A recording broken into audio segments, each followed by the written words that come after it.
Bonjour. Tout d'abord, je voudrais remercier Carmen et Pat Murray, Carmen Samut et Pat Murray, de m'avoir invité à être l'une des intervenantes pour cette assemblée.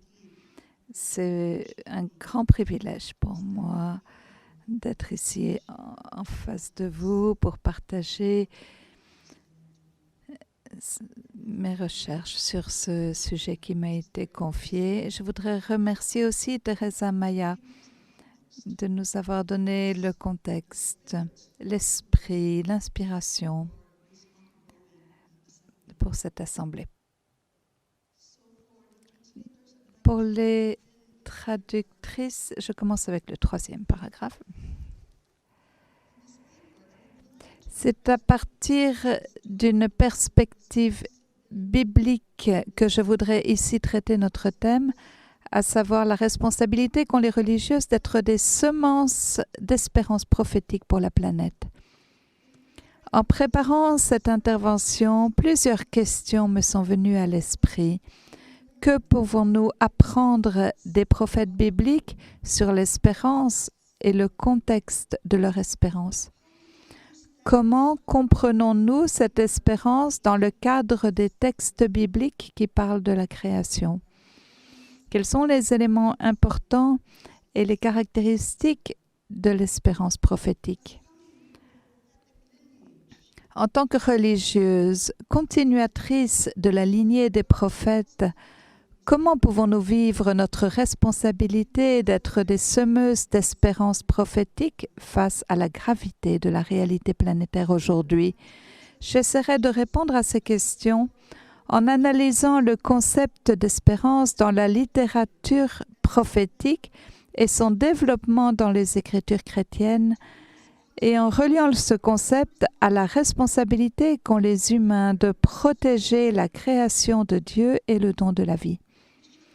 Nous situerons cette discussion dans le cadre de ce que les exégètes appellent la grande inclusion des Écritures chrétiennes qui commencent et terminent avec des textes relatifs au Dieu créateur, les récits de la création de Genèse 1-2 et les réflexions eschatologiques sur les cieux nouveaux et la terre nouvelle, le fleuve et l'arbre de vie dans Apocalypse 21-22.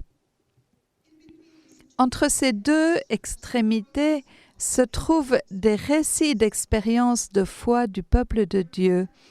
Ces réflexions sur l'identité de Dieu basées sur son interaction avec le divin au sein de la création.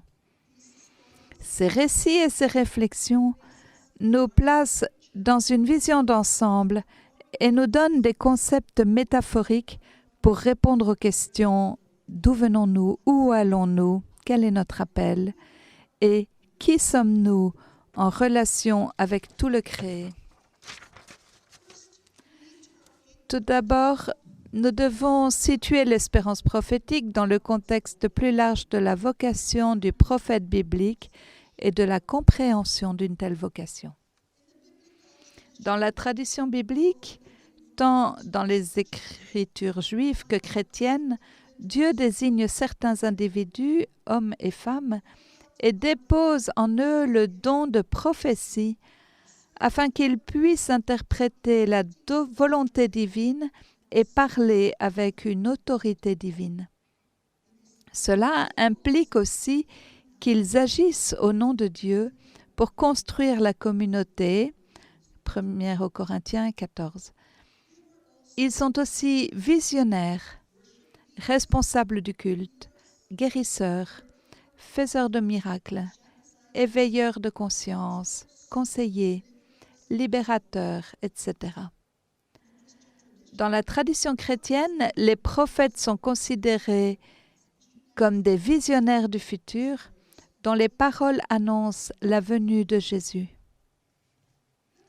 Essayons donc de glaner dans la littérature biblique quelques-unes des principales caractéristiques de la vocation prophétique. Tout d'abord, la réelle vision du prophète d'Israël a tellement imprégné sa manière de penser qu'il voit les choses depuis la perspective de Dieu. L'Esprit de Dieu permet au prophète de ressentir avec Dieu et de partager ses attitudes, ses valeurs, ses sentiments et ses émotions.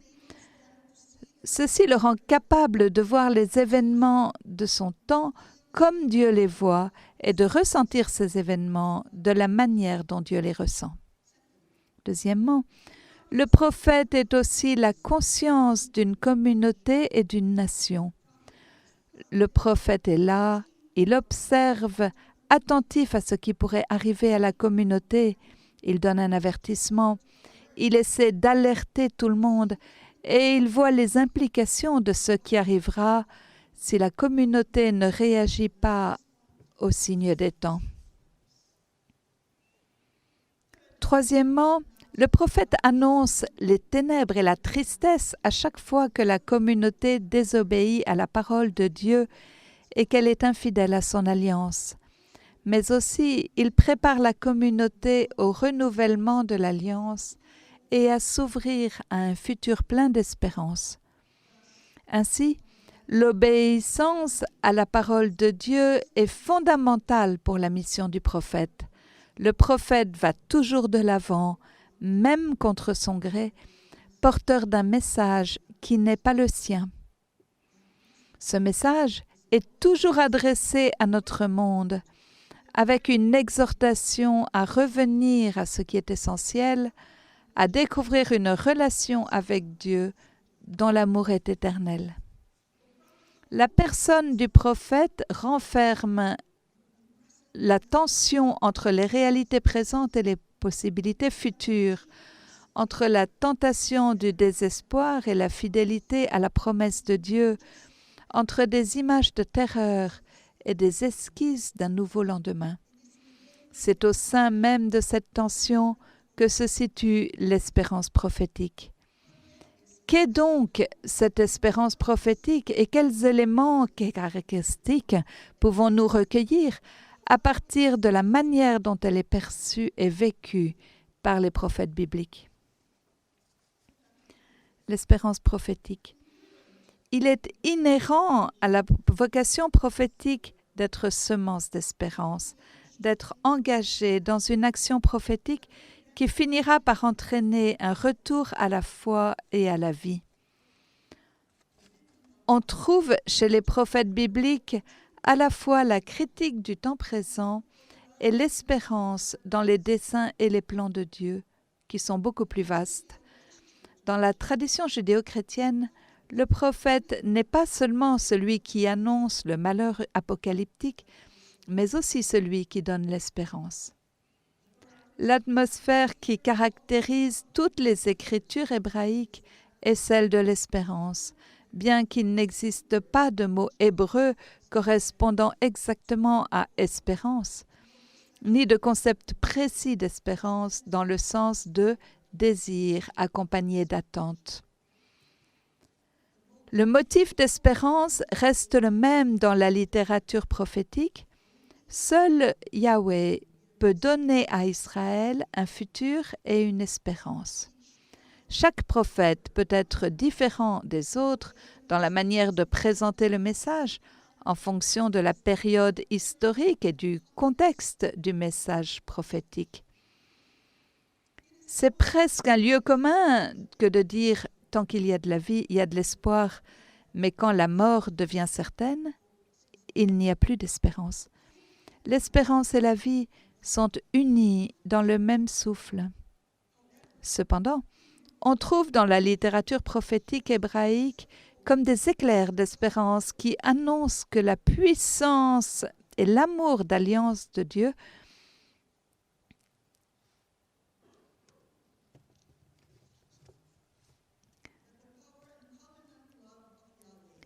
trouveront moyen de se manifester même au-delà de la tombe. Mais cette espérance ne prend pas de forme précise. Essayons de tirer de cette description générale de l'espérance prophétique les éléments et les caractéristiques qui la distinguent de l'espoir qui nous est plus familier, qui est une expérience plus passive de désir, de souhait ou même d'optimisme. Des éléments et caractéristiques de l'espérance prophétique. D'abord, l'espérance prophétique est enracinée dans la contemplation et le mysticisme. Une chose est claire dès le départ, l'espérance prophétique est enracinée dans l'expérience prophétique du mysticisme qui aligne le prophète sur le projet et le dessein de Dieu. Les prophètes utilisent des images et des symboles pour décrire leur expérience et reconnaissent que la parole vient de Yahvé. Il s'agit principalement d'une obligation provenant d'une volonté personnelle extérieure à laquelle le prophète doit se plier en dépit de sa propre réticence à proclamer la parole de Yahvé, une réticence qui est manifeste chez Jérémie. La proximité du prophète avec Dieu lui permet de voir l'ensemble de la création, l'univers, la planète et tout ce qu'elle contient depuis la perspective de Dieu. Deuxièmement, l'espérance prophétique est une espérance critique. Elle critique les structures de domination humaine interne et externe qui détruisent la beauté et la signification originelle de la création de Dieu. Elle est fondée sur la discipline de la pensée critique qui porte à réagir activement au désespoir et au négativisme. Malheureusement, beaucoup d'entre nous continuent à souhaiter la restauration du monde d'autrefois et de ses façons de faire. Bien que de tels penchants ne présagent rien de bon pour les besoins de notre planète aujourd'hui. Il est urgent que les chrétiens en général et les religieux en particulier quittent la sphère de l'espoir non critique pour adopter une expérience critique où l'on est poussé à agir à partir du discernement. L'espérance critique implique d'abandonner les anciennes structures, les anciennes manières de penser. L'espérance critique renverse les idées reçues, démantèle les structures sociales sur lesquelles on s'appuie et dénonce les illusions et les futilités. Elle demande en revanche une obéissance sans réserve, une écoute profonde de la voix de Dieu, disant à Jérémie, « Vois, aujourd'hui je te donne autorité sur les nations et les royaumes, pour arracher et renverser, pour détruire et démolir, pour bâtir et planter. »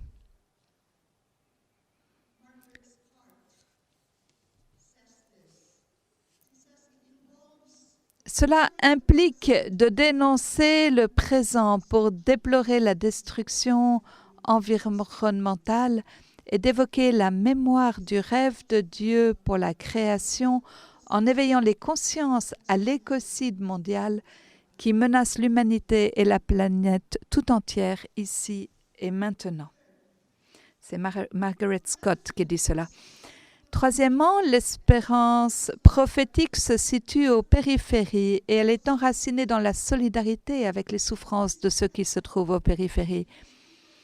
C'est l'espérance prophétique qui donne le courage d'agir avec fidélité, même dans l'oppression et dans la souffrance. Les prophètes ont apporté des paroles d'espérance au peuple de Dieu quand il se trouvait en exil et à son retour dans sa terre dévastée.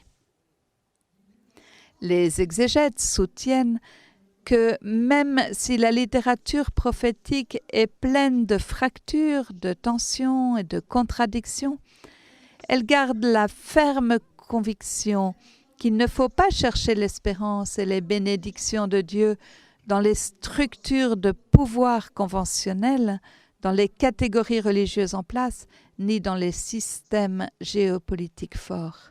Par exemple, à la fin du livre du prophète Jérémie, il devient clair que la place de Dieu dans le monde n'est pas dans les structures politiques et religieuses en place, ni parmi les puissants, mais parmi les personnes brisées et dépossédées, capturées et conquises, parmi les victimes vulnérables et innocentes. démasquant ainsi nos illusions de pouvoir d'aujourd'hui et révélant la solidarité de Dieu avec les exilés d'antan et les exilés d'aujourd'hui. Quatrièmement, un aspect de l'espérance prophétique est que les communautés de foi trouvent un sens à ce qu'elles vivent. Le prophète biblique pousse la communauté de foi à entrer dans un futur plein d'espérance en la rendant capable de donner un sens à la situation afin de transcender sa souffrance. Pour cela, le prophète éveille les imaginations afin que les gens considèrent le présent sous un autre angle et qu'ils aient une vision plus large du futur, au-delà de leur situation de souffrance. Selon la théologienne Cherise Bock, dans la Bible, surtout dans les livres prophétiques et sapientiaux, on trouve deux principales sortes d'espérance. L'espérance relativement facile des proverbes, qui est celle de vivre dans la fidélité tout au long de notre vie et d'assurer un futur sûr et durable à nos enfants. Et deuxièmement, l'espérance à long terme, de participer à la communauté de la promesse. Je suis d'accord avec elle sur le fait que c'est ce deuxième type d'espérance qui demande une vision beaucoup plus large, qui donnera du sens à notre vie. Par exemple, lorsque les Israélites étaient exilés loin de la terre promise, ils enduraient l'exil en connaissant la signification profonde de leur souffrance, fondée sur l'espérance de la promesse de Dieu d'être fidèle à la communauté. Le mystère pascal de la vie du Christ nous invite à mettre notre espérance dans la souffrance, la rédemption et la libération que Dieu a mise en œuvre à travers lui. L'espérance que porte le mystère pascal nous fait participer à cette histoire de salut et à trouver le sens de notre vie dans l'optique de cette espérance passée, présente et future. Cinquièmement, l'espérance prophétique est textuelle. La prophétie écrite a une vie qui lui est propre, souvent indépendante de la parole orale du prophète. Le texte sert à rappeler durablement aux générations futures que Dieu seul est la source de notre espérance. Si nous ne revenons pas constamment à la parole de Dieu pour la méditer, nous oublions d'espérer quand vient le temps de l'épreuve et de la difficulté. L'espérance prophétique dans le cadre des textes bibliques sur la création. Nous ne pouvons simplement pas discuter notre responsabilité envers notre planète sans prendre en compte les textes bibliques sur la création. Ces textes servent de cadre pour comprendre notre appel en tant que religieuse à être semeuse d'espoir prophétique pour notre planète. À l'intérieur de ce cadre, il est clair que tout a été créé de l'abondance de l'amour et de la sagesse de Dieu. Et la création nous invite à entrer dans une alliance en nous demandant un engagement et une responsabilité envers la création semblable à ceux de Dieu. La grande inclusion de Genèse 1:3 et Apocalypse 20:22. Par sa présence au commencement et à la fin de la Bible, le thème de la création apparaît comme un important élément d'interprétation de tout ce qui se situe entre les deux.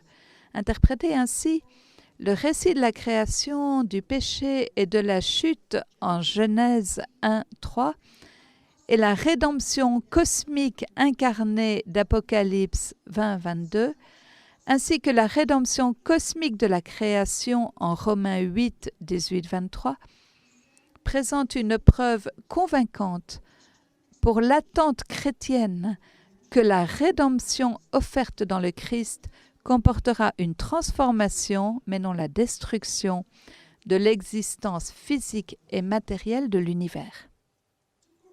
Pour corriger l'étroite compréhension chrétienne traditionnelle de la vie éternelle où l'âme va mener une existence désincarnée, il est important de relire les textes de la création dans la Bible. Cela nous aidera d'une part à reconnaître la sagesse du dessein d'un Dieu qui nous fait cadeau d'un monde créé et d'autre part à restaurer notre relation avec la planète. Tout ceci étant devenu d'autant plus urgent que nous vivons à une époque où la menace d'une destruction nucléaire et écologique est réelle et omniprésente. Certains théologiens soulignent l'ironie de la situation. Ce sont précisément notre créativité, notre sophistication technologique qui semblent nous avoir donné la capacité de réduire notre planète ainsi que notre humanité. Les conséquences de ces progrès font que de plus en plus de personnes considèrent avec davantage de respect le profond bon sens holistique de nos ancêtres bibliques et des peuples plus primitifs. Dans ce contexte, nous devrions donc écouter les récits et les textes bibliques afin de mieux connaître leur vision de notre planète. L'espérance chrétienne est l'espérance prophétique pour le futur de notre monde et de notre planète qui se fonde sur la puissance fidèle, consolante et créatrice de Dieu. La parole de Dieu qui a créé le monde est assez puissante pour accomplir ce que Dieu désire pour ce qu'il a créé.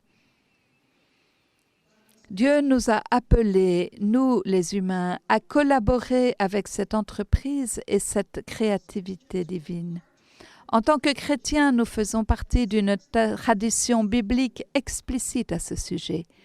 Le monde a un futur parce qu'en Jésus, Dieu l'a choisi intentionnellement, l'a travaillé et s'est sacrifié pour lui, comme l'exprime avec force Jean 3, 16, car Dieu a tellement aimé le monde qu'il a donné son Fils unique, afin que quiconque croit en lui ne se perde pas, mais obtienne la vie éternelle. Le mot-clé ici est « monde ». Pas moi seulement, certainement pas seulement mon âme, pas nous non plus, ni nos âmes collectives.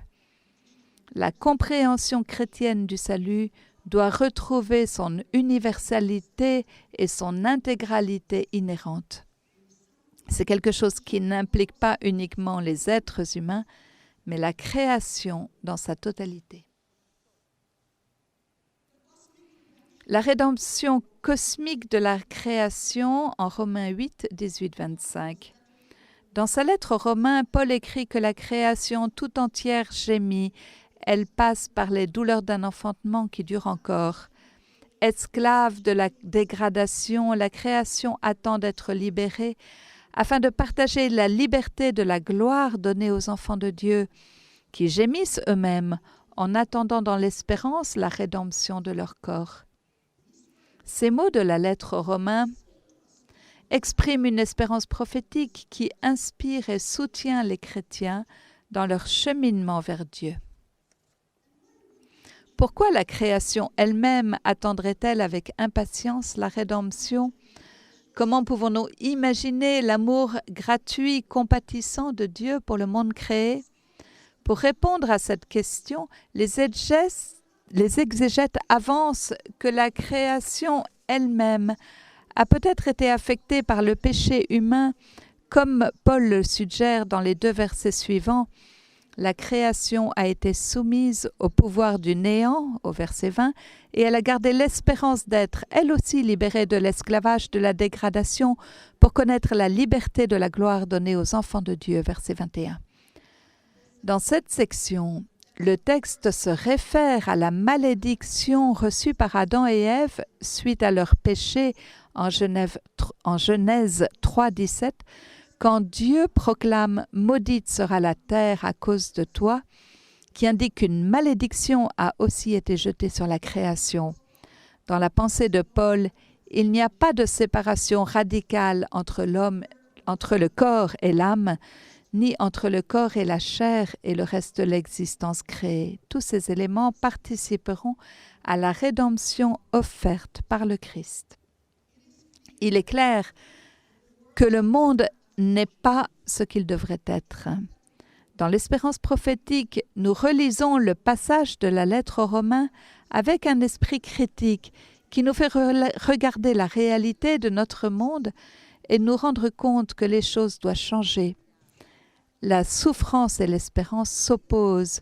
Nous voyons le système qui nous fait souffrir l'anxiété et la peur, et en même temps, nous nous accrochons à l'espérance parce que nous pouvons envisager le monde tel qu'il devrait être. La création tout entière participe à cette lamentation en gémissant, tout en critiquant, souffrant et espérant simultanément.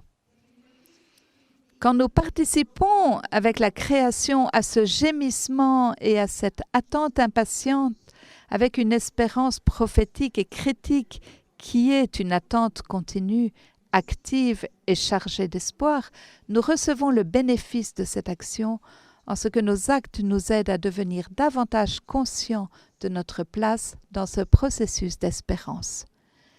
L'espérance engendre l'espérance.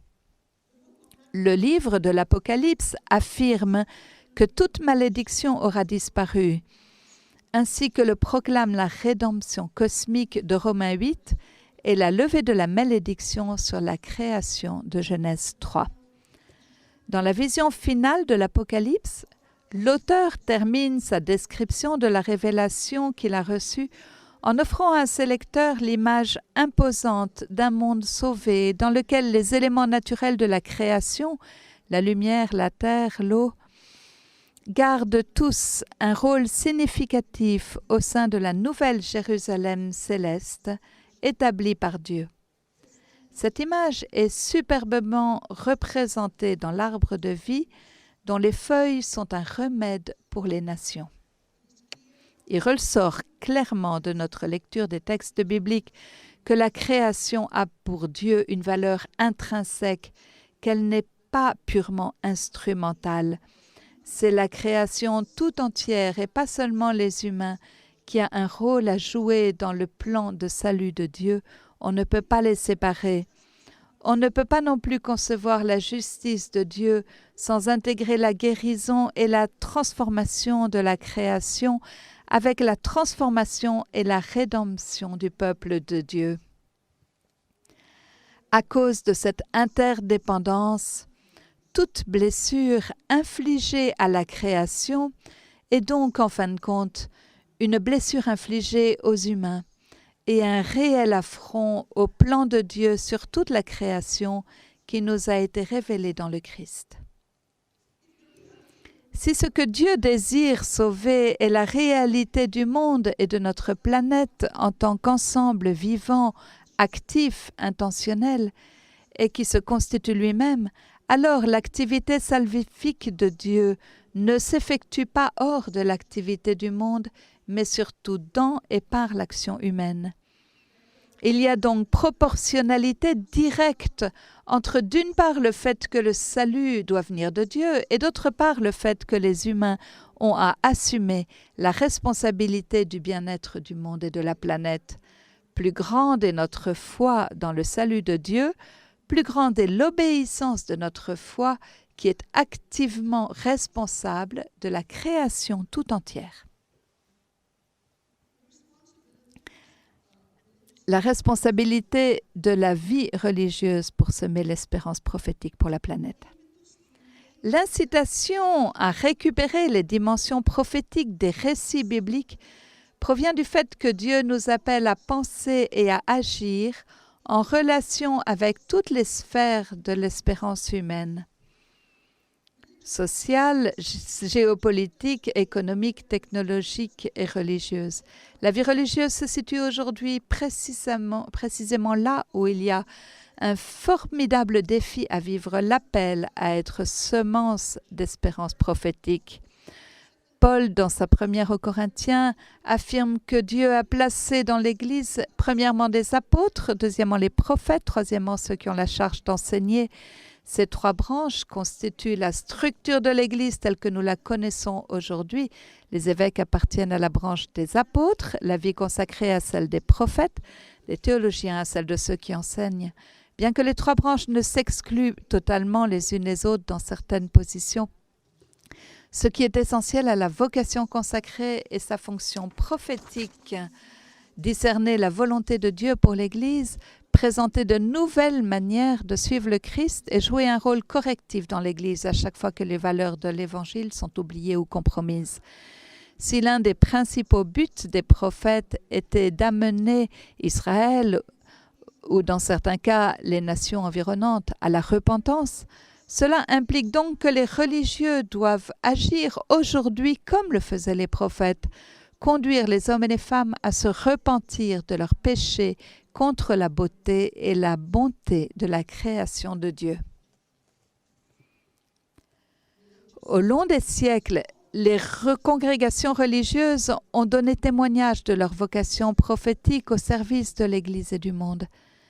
Mais pour que notre vocation prophétique ne moisisse pas dans la rigidité et pour qu'elle reste adaptée aux défis de notre époque en rapide transformation, elle a besoin d'être continuellement renouvelée.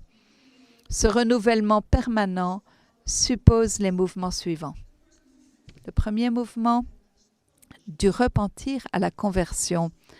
Pour être semeuse d'espérance prophétique, nous devons vivre une conversion continuelle, surtout une conversion à la planète Terre comme création bien-aimée de Dieu. Le repentir précède la conversion. Une salutaire prise de conscience, reconnaître que j'ai contribué d'une manière ou d'une autre à la dévastation rapide de la planète par ma complaisance ou mon insouciance. Ce type de prise de conscience conduisant au repentir ne peut avoir lieu que si nous avons une attitude contemplative devant la création de Dieu et si nous voyons la beauté et la bonté de la création de Dieu comme il les voit. La théologienne Elizabeth Johnson est de plus en plus convaincue que la conversion dont nous avons besoin aujourd'hui est un tournant qui aura des conséquences sur l'ensemble de nos vies. Voici comment elle décrit cette conversion. Elle élargira notre compréhension du Dieu que nous sommes appelés à aimer de tout notre cœur, de toute notre âme, de tout notre esprit et de toute notre force, en montrant clairement que le Créateur est aussi le Rédempteur qui accompagne le monde naturel tout entier de sa compassion salvatrice. Elle élargira aussi la notion de prochain que nous sommes appelés à aimer comme nous-mêmes, puisque le voyageur roué de coups abandonné au bord de la route et dont nous devons penser les blessures représente non seulement les êtres humains dans la misère, mais aussi les écosystèmes naturels et toutes leurs créatures. La doctrine, l'éthique et la spiritualité deviennent maintenant écologiques en ce temps où nous considérons les préoccupations humaines urgentes dans une perspective planétaire plus large. Dans son encyclique Laudato Si, le pape François nous donne abondance de motivation et de conseils pour permettre à la création de Dieu de réveiller en nous l'esprit mystique afin que nous puissions voir les projets et les desseins de Dieu selon sa perspective à lui, en nous invitant à contempler la création.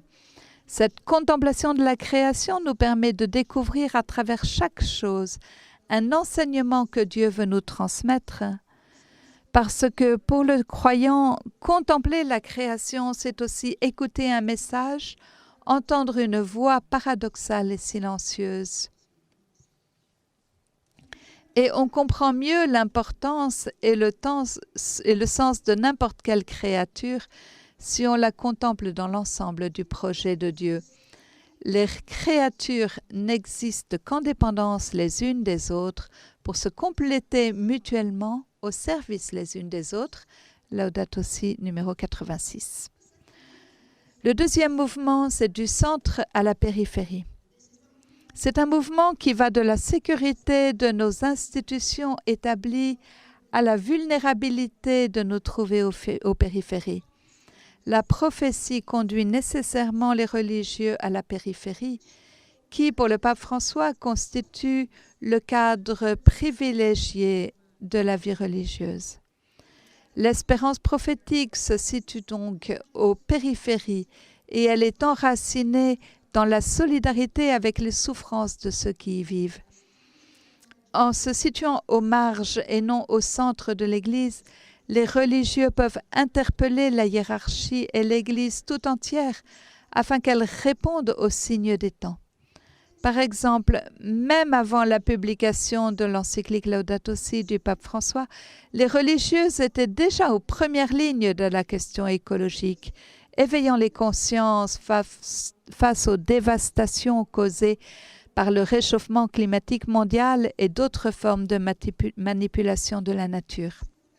Cette action prophétique n'était pas seulement le fruit de nombreux débats, mais aussi de temps de réflexion et de prière pour chercher comment les religieux doivent répondre aux défis de notre temps.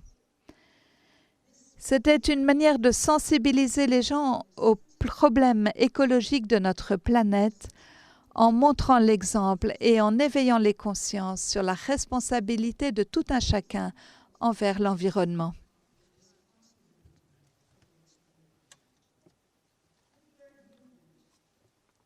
Troisième mouvement, de la pensée critique au discernement de l'action prophétique. Afin de nous engager dans l'action prophétique, nous devons commencer par réfléchir de façon critique et par effectuer un discernement et nous laisser personnellement transformer par la contemplation. Le processus d'espérance prophétique n'est ni facile ni confortable. Il est inséparable de l'essence de ce que signifie être un homme ou une femme et de toutes les capacités dont Dieu nous a dotées dans notre humanité. Nous avons la capacité de choisir, de donner un sens à ce que nous vivons qui est soutenu par l'espérance. La réflexion théologique doit être bien menée pour révéler les récits qui font avancer nos puissances critiques, notre capacité d'utiliser nos connaissances, notre imagination, notre intuition, pour distinguer ce qui conduit à la mort et à la destruction, ou à la vie et à l'intégrité. Une telle réflexion est source d'espérance au sein de la peur. Cette tension entre l'espérance et la peur est ce que vit le prophète biblique qui proclame la vérité au sein de la peur. C'est le cas par exemple du prophète Jérémie qui, dès le départ, nomme et démonte tout un ensemble de négations et de tromperies et ose critiquer les structures sociales, les courants de pensée en vigueur et les valeurs dominantes qui empêchent la communauté de vivre sa réelle condition. La pensée critique doit être incarnée. Elle doit nous pousser à parler et à agir contre le système de domination du monde qui mène à la destruction, car il interprète le terme « domination » comme l'appétit humain de pouvoir et de richesse, et non comme les soins providentiels que Dieu prodigue dans la création et dans l'histoire du salut. La pensée critique qui conduit à discerner l'action prophétique a l'audace non seulement d'imaginer, mais aussi de faire bouger les choses pour la libération de l'entière communauté de la création qui gémit dans la douloureuse attente de sa rédemption. Quatrième mouvement, d'une communauté humaine exclusive à une communauté de création planétaire inclusive. Construire un environnement prophétique ne peut pas être l'œuvre d'une seule personne, mais d'une communauté de foi où tous sont engagés dans une réponse prophétique communautaire.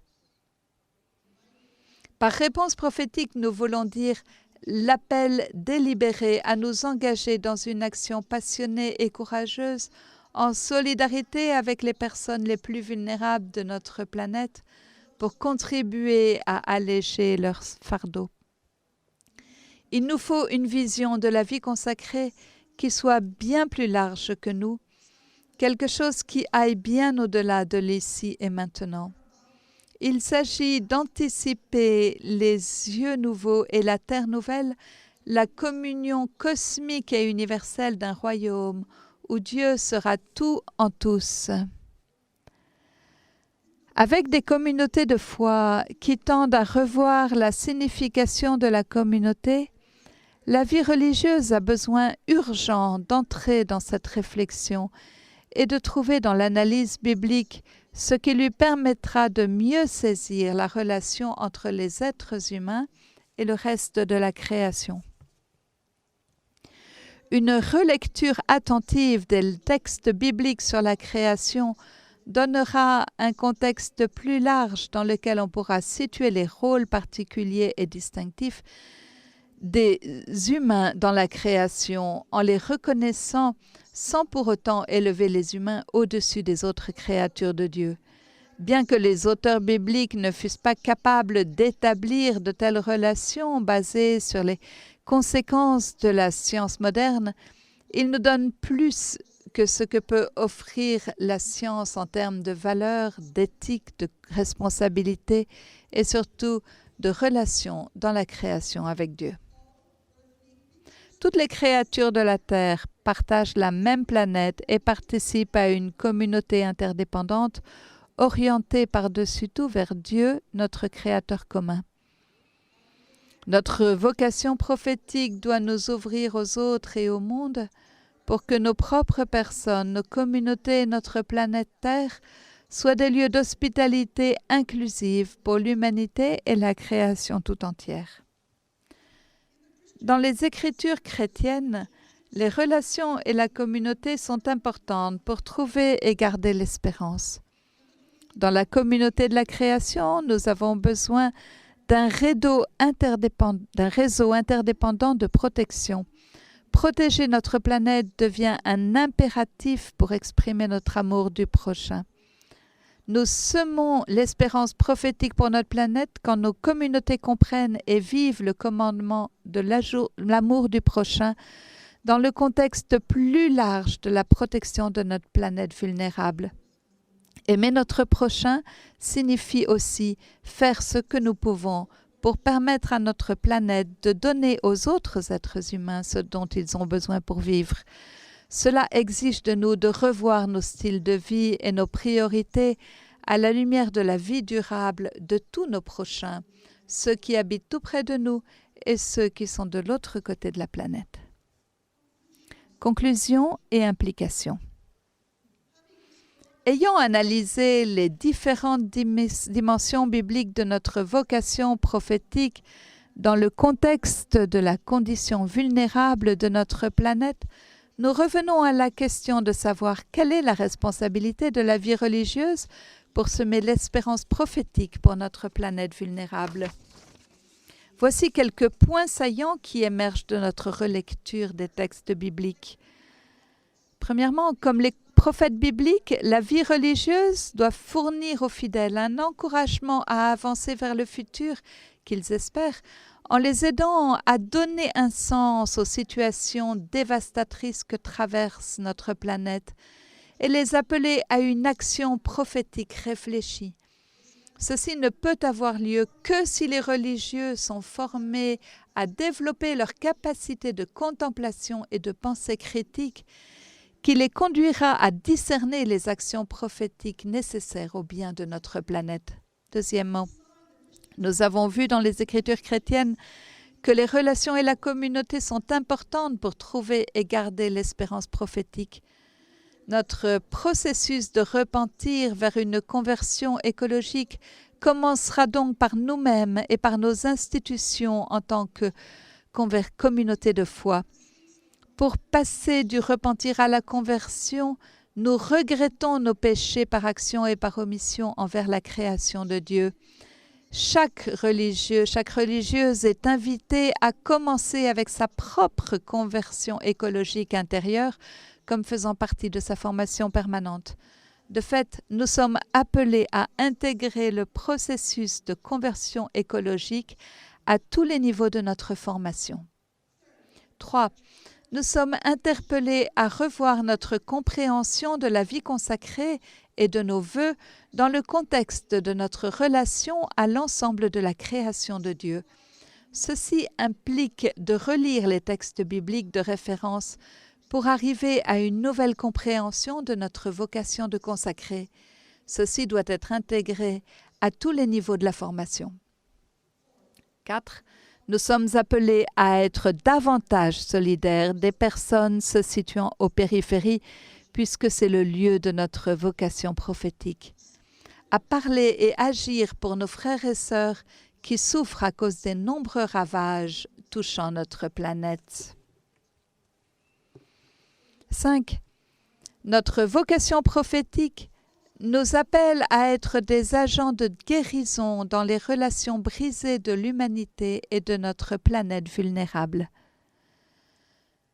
Ainsi, pour répondre à notre vocation prophétique, nous ne pouvons être des semeuses d'espérance prophétique pour la planète que si nous sommes enracinés et immergés dans la parole de Dieu, en la contemplant comme l'a fait Jésus, lui qui était profondément lié à tout ce qui avait été créé par la parole de son Père. Avec Jésus, pauvre, chaste et obéissant, notre vocation prophétique nous appelle à nous situer à la périphérie.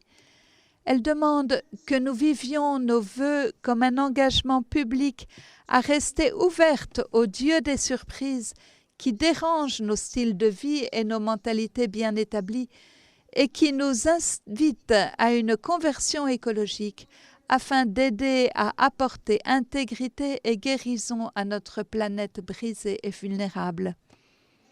Comme les prophètes bibliques, nous sommes appelés à donner un témoignage à contre-courant de l'omniprésente culture de domination conduisant inexorablement notre planète vers la destruction. C'est par l'espérance prophétique que nous gémissons avec l'ensemble de la création de Dieu en attendant le pouvoir rédempteur de l'amour de Dieu qui restaure la bonté et la beauté originelle de tout ce qui est. Merci.